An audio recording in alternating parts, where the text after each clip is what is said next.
Welcome back, welcome back, welcome back, everybody. It is so good to be back. I've missed you, missed doing this. For those of you just following along in order and just hitting the videos, you probably have no idea what I'm talking about. For those of you who have been following along for a while now and kind of watching me week by week, you've noticed it's been a couple months since I posted, and we're going to kind of run through and go through what happened. I'll try to be concise, but in a nutshell, the CNC gods, I angered them in some way, shape, or form, and they cast me about as if chaff before the wind. Yeah, man, I have had a rough time getting my last Whitewood cut out down on my makerspace. It's been a comedy of errors.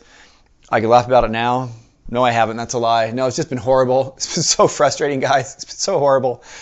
Okay, so let me run down really fast because I ran through this once already. I was like 20 minutes in telling my sob story, so I'm going to cut it down for you. I promise. Some things I learned along the way. I'm brand new to CNC, not the sharpest tool in the shed when it comes to Fusion360 and using a CNC machine. I've been getting great tips by everybody else, and we've been having good progress. We've made a lot of good cuts, right, on the Whitewoods. When it got to the point of really trying to do the much more precision cuts for the inserts, for those outlines, yeah, I was running into issues, lots of issues. Let's see. So I'm using a CNC machine that's not like the most rigid, accurate one out there. It's not. X-Carve is great, but it's definitely considered like low-end hobbyist. Super easy to use, but very flexible, which you don't want in a CNC machine, and so it's very easy for it to kind of get off and not be perfectly aligned. I had gotten around most of that. I thought I was getting very familiar with this machine and using it. Well, some other people come and use it periodically, and one guy, bless his heart, came in, didn't realize that somebody had hit like the emergency shut-off on the control box, couldn't figure out why things weren't connecting, and instead of resetting that simple little switch, he started replacing cables and moving things around and changing settings and went through everything else.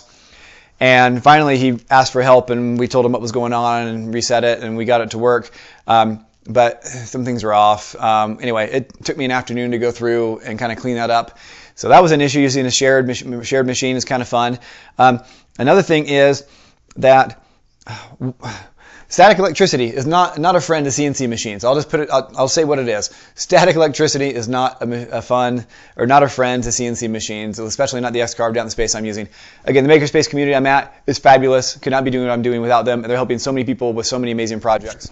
And this was no different. The X-Carve is great, but we're using rooms that have been basically kind of like donated to us, or the rent is super low, I believe, and it's some interesting buildings, just interesting locations. And the room the X-Carve is in, right above or right below a dance studio or something, because man, there's nights I'm up there and the ceiling's just shaking, lights are flickering on and off because people are stomping so hard at their music. They're having a great time though. It's fun for them. And but I started noticing that the breaker was getting tripped when I turned on the big dust collection vacuum they have connected. And I'm thinking, oh, it's from like 1970. I can tell it's really old. Maybe something's going out, it's building up a charge, and it's discharging when I turn it on. Something's happening, it's overloading it. We have a shop vac in there also. So I'd had the X-Carve, the dust collector, and the shop vac running. And the amperage and everything we have set up in there should handle it all just fine. But that dust collector was tripping it. It happened like 3 different times over the course of a couple of different weekends. Twice right in the middle of some cuts, and made me basically have to kind of waste that wood and start all over again because it's right in the middle. There's no way I was going to be able to get it aligned properly. I have to rehome the machine when it gets disconnected, all that kind of fun stuff. Then I noticed that the shop vac did it one time. So okay, it's not the dust collector. There's something else going on. Then I started noticing a couple times that the machine disconnected when I went just to like plug in the lead to be able to go through and set the Z height on the wood. Realized, oh, this is just like a static electricity thing going on. Now I've been using this X-Carve space the whole entire time. I've never had issues with static electricity before. Somehow, in the course of January, all the conditions became just right, I guess. I don't know what happened to change it, but static electricity was like everywhere. And I started going around and grinding myself on things and realizing, zap, zap, zap, yep, it's me. I'm just full of static electricity. So I got permission. We ripped out all the carpet out of there. I tore it all up one night, cleaned it all up, went through and double checked to make sure everything actually was properly grounded the way it should have been. Like the electrical box things were plugged into. The box wasn't actually grounded, just the outlets. So we added a ground into the box and across to the vacuum tubes and several things. And no problems with static electricity ever since. So all right, one more thing down. Another weekend spent. All right, now it's better for everybody. Let's move on. Well, then I also started realizing that I go through and I cut a play field. And I got to the point where I was not trying to cut my entire playfield anymore because I knew I was just wasting wood. And so I quickly just got back to where I was just doing like test cuts of just like patterns of inserts. But this is this is an example. Like this one, I didn't even bother cutting the inserts all the way through. I'm just doing the outer circumference, right? The outer slot, just to make sure they'd fit in before I bothered taking the time to cut all the way through. And I started seeing trends of like, these were all being cut just fine. As I moved up the play field, this would be kind of tight. Then suddenly these like wouldn't fit anymore. And I'd been a little bit suspicious that my bits were doling way faster than what I thought was really common. But these were highly rated bits on Amazon, and I don't know any better. I was sure there was probably some really nice, I don't know, diamond plated, whatever, dipped in carbon fiber. I'm joking, right? But I knew there had to be better, higher quality bits than what I was using. I didn't pretend to think I was using the best quality bits. But they had such great reviews. I figured 10 for 20 bucks, like, okay, well, try these and see how they work. And they were working fine for all the other cuts that were not as, I was worried about the precision, down to like a matter of like 0.5 millimeter, which is the precision level I need for these inserts, right? I don't want the holes so tight that the inserts have to be hammered in, because I don't really have the equipment for that. And with expansion, those could maybe pop out. I'm hoping the epoxy glue I use will be strong to hold them in, but I don't want something to happen years later and things be popping out. But I also don't want it so loose that they're like, sliding around. They could be a little bit misaligned and require so much epoxy glue that like it's messy and ugly. Anyway, so I noticed that I was like, okay, this has to be my bit wearing out, because like, why would it be good at the beginning and then not at the end? Started asking around the Slack community group where people have done this way more than I have. Of course, I have more experience. After a little bit of ridicule and some good old-fashioned, joking at my expense, because I deserved it, one of the guys finally was like, Steve, you got to stop chewing on your bits. I'm like, what? No, really? He's like, yeah, get your calipers, measure the exact diameter of your 1/8 bit, a brand new one. I said, okay, yeah, 3.175. Actually, it was like 3.178, but like within tolerance. Okay, it's an 1/8 inch bit. Okay, great. He said, good. Now, the one you said you used last night for 3 sessions, the one I started with a brand new bit the night before, I did 3 45-minute cuts just doing some test patterns, right? Everything seemed great. I came back in the morning. It was bad. He's like, go ahead and measure that bit. So I measured it. It was down to like 2.96 or something like that. It was almost a full 0.2 millimeters worn down, which is exactly just how off all my cuts were. I was about 0.2 millimeters tighter than what I was supposed to be, where things were not going to would have had to really pound some of them in. And they're just like, wow, where'd you get those bits, Steve? Sure enough, Amazon 10 for 20. They're like, no. And they sent me to some different CNC shops that are actually more reputable. And I realized, oh, I should be buying bits that cost maybe $35 each as opposed to 10 for 20. So yeah, so that was fun. So we figured out that part also. So there's also a handful of things I figured out in my Fusion file, which my Fusion file has gotten out of control. It's messy. It's so embarrassing. I don't want anybody to look at my Fusion file, because I've learned a number of things. I haven't learned all of Fusion, but I've learned a number of things to do better, more efficiently. And my file is like bloated and has so many, it's an ugly file. And so it's kind of hard for me to go back through and comb through and find all my, Anyway, I found out that I had about 4 measurements and sketches that were just off, just barely, and that was throwing me off a little bit also. And so you add all that into the mix at the same time. The first few weekends, I was literally screaming at the walls at the dance studio up above me, trying to figure out what in the world was going on and why I was having so many problems getting these inserts cut out correctly. Right. Probably sense a little bit of the passion, reliving it there for a minute. Good news is, after going through and spending time double, triple checking that all the measurements for my actual my last play field I was playing on, that I kind of hand drilled everything, I went through a couple of play fields and got all those double, triple checked, and they are all in proper alignment and everything fits. All the ball guides go where they need to. Everything's fitting. And then after everything I went through the last month and a half or two, like I told you, I also was able to finally get a solid whitewood. Behold, what I hope is the final whitewood before the actual cut happens on my nice wood, which I've had for 2 months just sitting in my garage waiting for me to be able to be ready to cut into it. But I don't dare cut the expensive wood until I know this is working consistently. So this actually was cut with my old bits, because I was waiting for the new bits to arrive, and I said, you know what? I've got like 8 brand new bits. I'll just change them, like every 30 minutes. So I burned through like 6 or 7 bits to go through and get this cut out in a matter of about 7.5 hours. Why 7.5 hours? Because that's like the fastest I can run at on the X-Carve without it starting to have deformations or problems in the actual shapes it cuts out. The circles are no longer perfectly circular. I can only go so fast on the X-Carve. Plus, the X-Carve I have is like a half height. doesn't do its full 2x or a 4x8 sheet or anything. It can't do the full playfield all in one thing. And so I have to get my sheets of wood pre-cut down to 20 1/4 inches wide by 45 inches tall is what I've been using. And those have to be cut out ahead of time, my blanks. And then I go to the X-carve and I align it, and I can cut about half the playfield.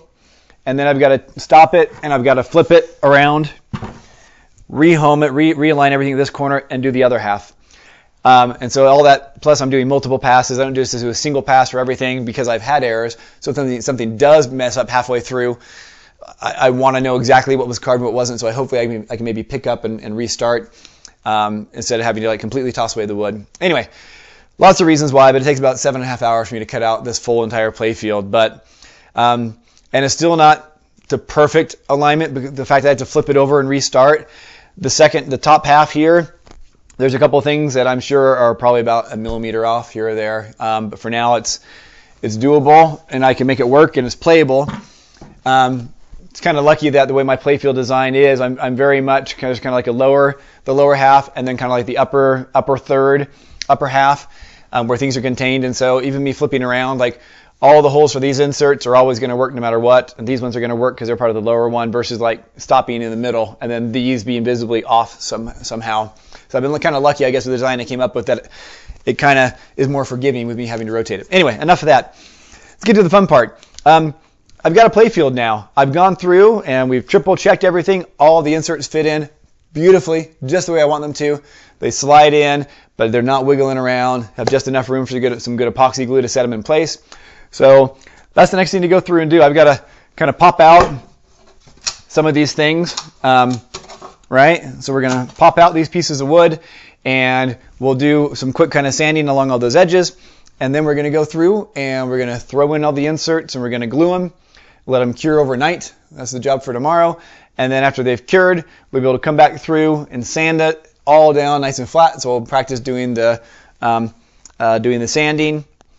And yeah, and then we'll be ready to do all the rest of the full assembly and be able to go through, start playing with LEDs and doing light shows and all that. So it's a big milestone, and it may seem like much ado about nothing. I'm just cutting a piece of wood, right? But man, the journey I went on, guys, let me tell you, you'd be glad you weren't part of it, because man, hours of my life I'll never get back. Not to mention, it happened over a period of time where real life was just getting in the way. My work became crazy busy after the holiday. Has not slowed down as much as I hope this year so far yet, and so my time has been less. There's been some other things going on just in real life. We all have stuff, right? We all got stuff. So anyways, just less time. All that unfortunately means that I will not have this ready. I mean, here we are in March. I will not have this ready to take to TPF. There's no way. There's no way. I'm planning on still going. My wife and I are going to go down and enjoy the show. We've never been before. Sounds like it's going to be a good one. There's going to be a lot of people, a lot of games. Might play in the Classics tournament. I registered for that. We'll see. I'm horrible. I won't do any good, but it could be fun. So I'd love to see a lot of you there at TPF, but I will not have my machine with me ready to go, unfortunately. So the next goal is to have this ready to be able to be played here early summer, so I can start taking around to all my local tournaments here in Salt Lake and let all the local people be able to play it. And then as far as for the big debut, hopefully it's going to have to wait until October for Pinball Expo in Chicago, that first weekend in October. So yeah, sorry everybody. I was really hoping to have it ready to go, but it is what it is, right? We move on the best we can, right? Just keep on moving. So anyway, I'm excited that we're finally at this point. Now, it wasn't all lost time, strictly just cutting wood. I'm actually hoping, hope you don't get tired of this shirt, because the next 4 or 5 videos are all going to be recorded here basically the same afternoon, because I actually have got a lot of other things done I've been working on as well. And so I'm going to go through and start queuing up reviews or walkthroughs, I guess, right, of what I've done, the things I've learned through MPF and through the coding and for the software. I started working on a lot of things for my game on that side. And yeah, anyway, lots of good content coming, but we finally have this. So this is going to be kind of like part 1, with just kind of telling the story of where we're at and showing the Whitewood. Actually, let me take a second and kind of walk you through the Whitewood and kind of my latest thoughts of what I have going on, in case that's interesting. If not, take care, and we'll see you next video, right? But for those of you who are interested, so let me kind of walk through what we've got going on down here. So obviously we've got, these are going to pop out for where your flipper switches will be.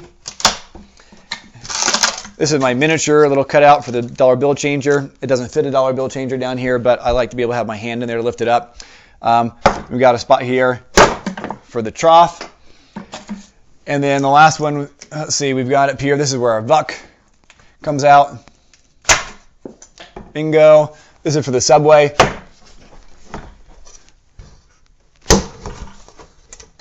There we go.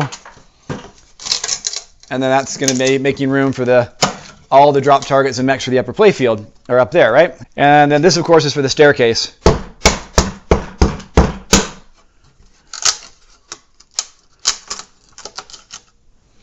Okay, all right, so clearly, you know, we need to go through and kind of sand down all those rough edges now they just popped out. But, oh, and the last little one here for these stand-ups. There we go. Okay, so all the inserts. A lot of these might make sense if you've been following along. You kind of know some of my ideas for shots and for modes and things like that. But we'll just start right here in the most obvious spot in the center with kind of this 5-star pattern here, right? So these round inserts are going to be the inserts for the 10 song modes, right? And so as you enable one and you select the mode and start it, then this will, you know, you'll be able to select the song. Once you've completed the song, whether you complete it partially or fully, you'll have a different finish state here, right? And then we kind of have these like in pairs, right? Plus then you've got 5 inside, 5 on the outside. So I'm not 100% final on how I'm going to code this. Long term, I'll probably add a little more complexity to it, but the thought is that as you go through and complete a song, if you pick 2 songs that are like right next to each other, that when you complete those, that can go through and give you like a little mini mode to complete. Or what I think I'm going to start with for right now is if you complete the inner 5 or the outer 5, as you complete a set of 5, you'll get kind of like a mini wizard mode, right? Once you get like all 10 songs completed, that would be kind of like the ultimate wizard mode that I'm sure I'll never even play myself because I probably will never be that good. But you know, one day we'll code that. But I will code some mini modes, some mini wizard modes when you complete a set of 5 songs, inner or outer ring, okay? So that's going to kind of be basically keeping track of your song progress, all that. These are for your in lanes and out lanes, right? This is going to spell rock, and as you get those lit up, it'll be able to give you like some awards. This is for the ball save, right? For your ball save timer. This one down here, the shoot again, we'll have that going. Then right here, this is where our pop bumper is going to be, if you remember, and we've got some different inserts here. When we go through, we've got these small circles at most of these core shots, right? So for hitting the pop bumper, this is where the left ramp is going to be. This is for the left orbit shot underneath the ramp. This is for the horseshoe, left and right sides. This is for going up and hitting the Newton ball. This is for going through and hitting the shot that goes to the spinner to the buck. This is for the right ramp, and this is for the right orbit. So all of those have these smaller circles. Those are going to be hurry up visually and work functionally very similar to like Simpsons Pinball Party, where there will be a way for you to go through and basically kind of trigger the hurry up, which is going to be down here with the pop bumper. So this bullet shaped insert here will indicate when you've got that ready to go, and you'll start a hurry up mode, and then randomly, I think, or maybe in a cycle, we'll go through and see one of these is going to light up and flash. You'll need to collect it, and you can continue to expand until you collect all the hurry ups. Anyway, so the small ones are all going to be about hurry ups. And then the arrows, the big arrows, are basically just going through and, you know, identifying all your primary shots. So a shot to the bumper, shot to the left orbit, a shot in here to these stand-up targets, or to the inline drop targets, kind of inline. For your left ramp, for this shot to the Newton ball, around through the spinner to the ramp, and to the right ramp into the orbit. Okay, that's kind of all those primary shots there. We've got these square inserts here, okay, that are important for different things. This is for going through and basically saying your song selection is ready. This one comes up and goes into the VUC, which is where you'll go to stage the ball and select your song. So that'll let you know when that is ready for you to go. This one is going to let you know when you are ready to start. This is going to be called the Hermit multi-ball. And so this Newton ball is going to sit here. There's a stand-up back here it has to go through and hit. And as you hit it, these little pill inserts will be like a gauge showing that as you fill it up, then you'll be ready to start the Hermit multi-ball. So that one there will let you know when it's ready for you to get going. This is for the primary staircase multi-ball. As you've filled up the staircase with all balls and it's ready to go, this will start flashing, letting you know you need to make this shot, which will go behind the diverter into the subway down here, and that'll start the staircase multi-ball. Let's see. Over here we've got another gauge keeping track of the number of left orbit shots you've been making. Just I think that's going to be kind of a fun aspect, also kind of another fun challenge to keep track of. And over here we've got our stand-ups with our drop targets in front, 4 drop targets and 4 stand-up targets. And over here we've got 3 stand-up targets, and this is where you're going to be able to spell LED for lead, and Zeppelin for Zeppelin. And yeah, so as you spell Led Zeppelin, that'll be another mode you'll be able to start a multi-ball to go into. Then we've got these large circles here in front of each of these drop targets. If you recall, this is where we're going to be able to do it, kind of like a Denisi lock type thing, where if you clear these drop targets and hit the ball in the fourth time, this one will pop up and it'll trap and hold a ball. Then you'll be able to go through and knock it and release it, and you'll have a two-ball multi-ball, which can be stacked with every other multi-ball.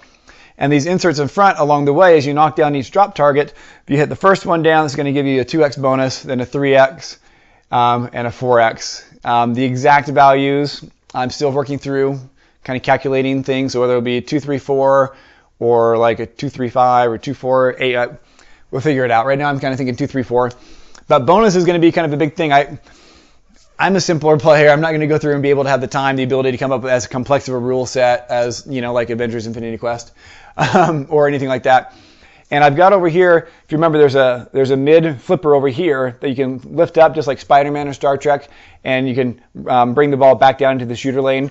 And this will allow you to interact with these. And basically, this is where you're going to go through and you're going to lock in your bonus, whatever it's at. So if you get to a 2x or a 3x, you'll have that as a bonus for you at the end of your ball. But if you go through and come over here, you'll be able to lock in whatever that current bonus X is. Now, we'll keep you from progressing, right? So you don't want to lock it in until you think you're ready for it. But once you lock it in, that's going to lock it in for the rest of the game versus having to like reset it, ball to ball. Otherwise, this will be reset every ball that you go through and do. So ideally, right, once you get up to 4x, that's when you want to lock it in. Hopefully you do it in your first ball, and then you're guaranteed like 4x bonus throughout the rest of the game. That's kind of the initial way I'm thinking about it. We'll have to see. I haven't thought through everything fully 100%. I still got modes I got to figure out and all that. But yeah, so over here, these rectangular ones, this is for the super jackpot is going to be over here in the left shot because it's a fun, difficult shot. So that's where you'll collect your super jackpot. Here in front of the staircase, this is going to be indicating basically interacting with the staircase mech and letting you know this is going to be called Heaven's Gate. And so you've got to knock down Heaven's Gate to be able to get into the staircase and work your way up to the stairway to heaven. And that's going to be kind of integral to that mode with the staircase. This one over here by the right ramp, if you remember the right ramp up at the top, we've got a diverter back here that's controllable that allow the ball most time just to come up and come back down the wire form to your right flipper.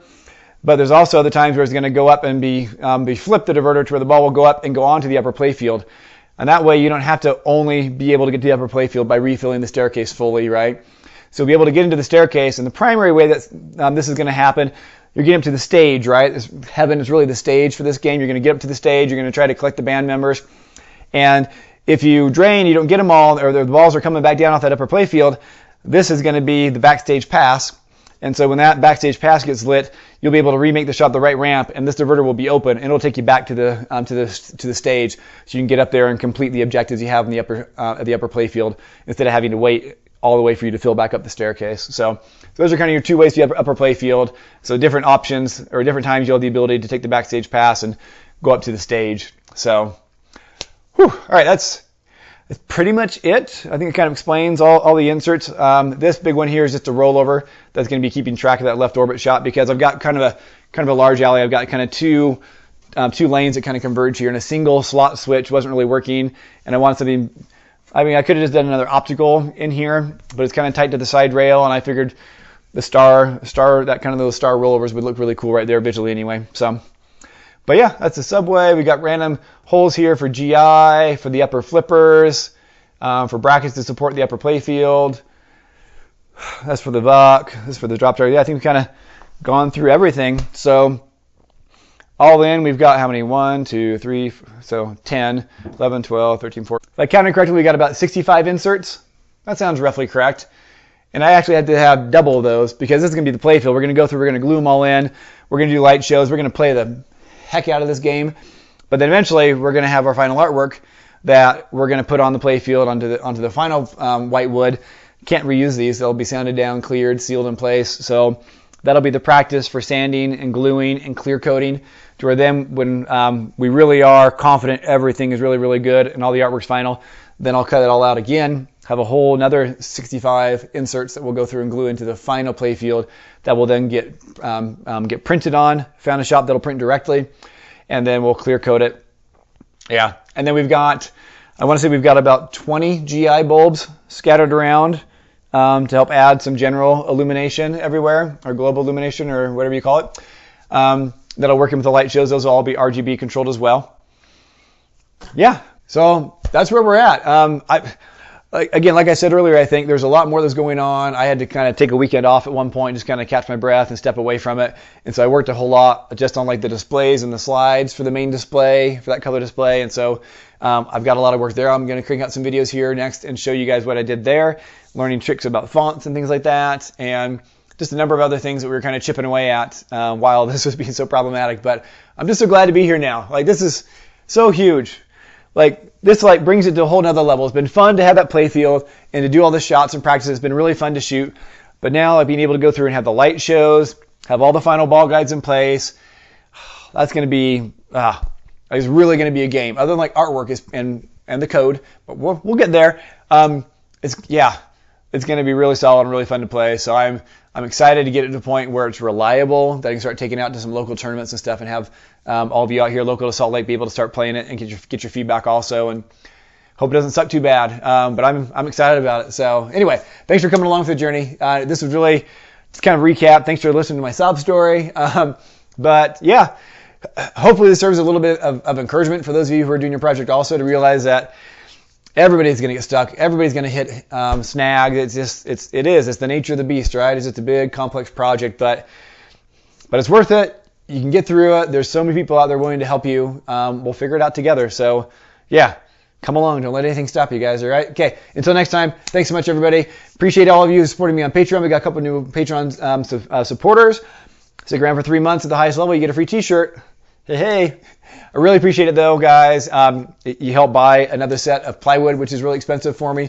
So it makes a difference. It really does. I appreciate the support, especially just like emotionally, knowing you guys are out there and you're digging it. So I really appreciate it, guys and gals. All right. Thanks so much, everybody. We'll talk to you next time. Bye-bye.